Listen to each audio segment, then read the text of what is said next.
Okay, so this video is going to be talking about the Midnite charge controller. There's a few things I want to just point out. Let's see if I can get a better angle on that light. All right, so on the in, that is going to be how much voltage is coming in.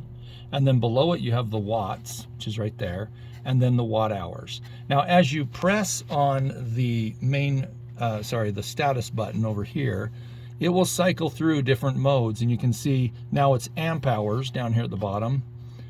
And then there's, I'm actually not sure what that is. And then it goes to this to show you the amps and the and we're going to change a couple of these settings here by default. And then if you keep clicking on this status button, it'll just cycle through, and then it goes to this menu, and then you hit it again, and then you kind of gives you more dates and information, and then you hit the next button, and we're back to where we started from. Now, the one thing that, and then over here on the right hand side, this is the battery, and this is the voltage of the battery, and then down below it is the amps. Now, right now it's kind of dusk, the sun is setting, so I don't really have a lot of sun on the panels. But you'll see this, it'll pop in about like 0.5 amps every once in a while. And because there's just not a lot of power coming in right now. Now, when it's charging the battery, it does a combination of what's on the inside, on this side here, and then it looks at the amps, which are coming in from the panels, and then it tries to dial this in, this is the most efficient level, to then redirect the power to the battery. So when you see amps on this side, that's how much amps are going into the battery. And right now, obviously, there's nothing going in. So anyway, there's another setting I want to show you here real quick. That is going to be, if you hit if you hit status. Now, recently, let me back up, actually. Recently, I just reset this. And to reset it, maybe this would be a good thing to talk about. You turn off breaker number 5. Well, actually, I would recommend you turn off breaker 1 first, count to about 3 to 4, 5. Turn off breaker 3 and 4, and these are the 2 solar panels. And you want to give it a minute or just a few seconds so that the power can adjust down, up or down. And then if you look over here, you can see that the voltage here is dropping steadily. Let me see if I can get a better angle there. And that will eventually drop all the way down to about what the battery is.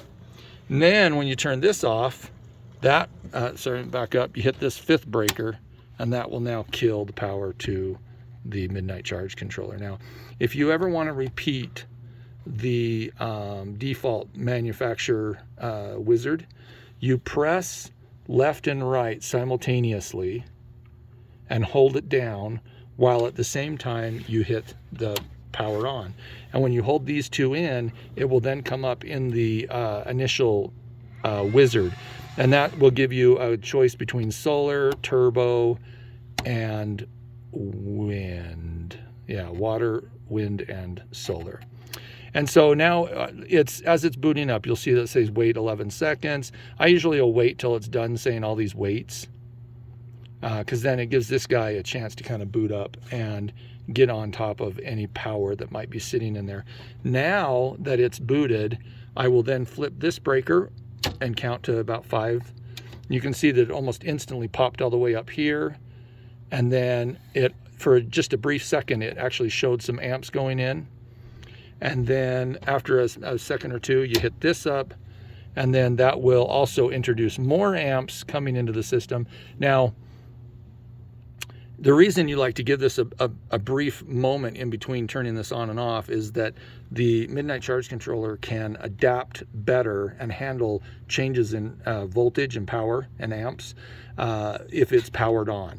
The worst thing you can do is just go, and kick these all on and off, because there can be a lot of power built up in here from the solar panels, and it will fry these, and then you have to take it out and send it in. It's kind of a pain in the butt.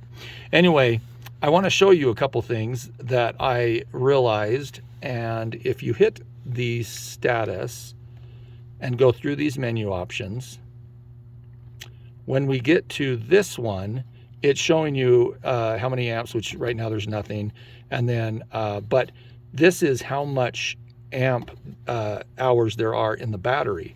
So by default it's 400, but these trailers are actually closer to 1000 amps.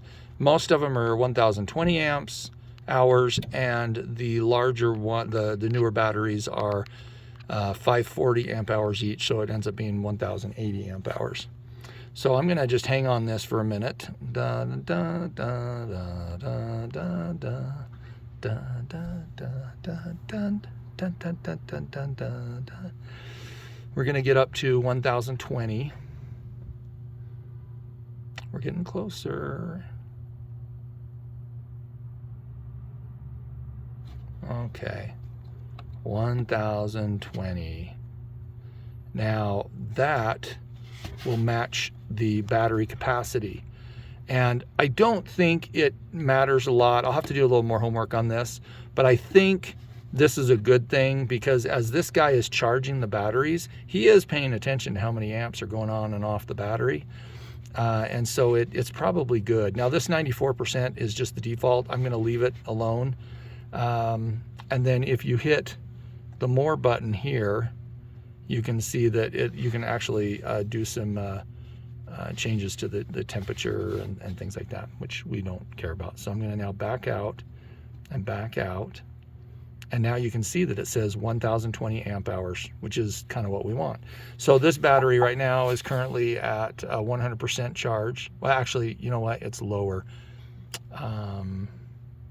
So yeah, because I'm draining the battery right now. But anyway, now if I want to change the date and time, I thought I would show you this while I'm in here. Oh, actually, let's do the charge menu here real quick.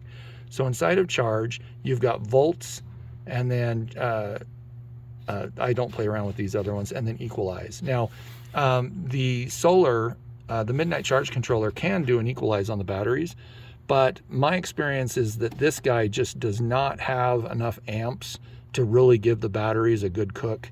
Whereas this guy, the Sunny Island, he rocks, especially if you've got a good external power source like a generator or the grid that you've got plugged into the back of the cabinet. So my experience is I rarely do equalize, but let me just show you what I like to do inside the volts menu. Here is the volts when I do an equalize. Here's the volts when it's doing an absorb, and then here's the float. Now, I like to change the equalize to be a little bit higher, because every once in a while, if your Sunny Island is doing an equalize, this guy can freak out saying, hey, you're over voltage. And I've had some people go, hey, what's wrong? It's saying I'm over voltage. And it's just because this guy's paying attention to the battery, and he'll tell you if it ever gets up too high. So having this guy at 61.2 volts is equivalent to 2.55 volts per cell, which is what the battery manufacturer recommends. But these are older batteries, so I just don't know if we want to push them that hard, but this is what I've generally been doing. All right, the last thing that I want to show you, and then when you hit the main menu, you go back, which so it takes me back out one, and if I hit it again, it takes me back out one. So I'm going to just go over and show you where to change the time. So you go into miscellaneous, and then you go down and over to time, and then in here you can set the time. So right now it's I don't even know what time it is. Anyway, it's that's accurate because I just set it, and then the date. And I always want to hit this to advance to the next one, but you don't. You're supposed to hit this to actually cycle through. It catches me off guard all the time, and I'm like, oh no. And then when you're all done, you hit that, and then it will save your date and time. And then you can come back out of the menus, and then I hit status display, and then here we are, we're back.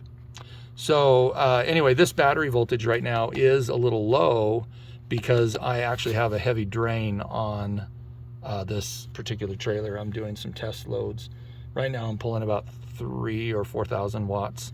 And so it's gonna pull that down a little bit as I'm draining the battery. So, all right, well, I hope this is helpful to somebody out there. It took me a minute to figure out how to reset this to manufacturer settings. I don't know if it's necessarily recommended for people to do that, because you will lose some other settings that you're gonna have to go in and set back up. Anyway, this is the end of this video.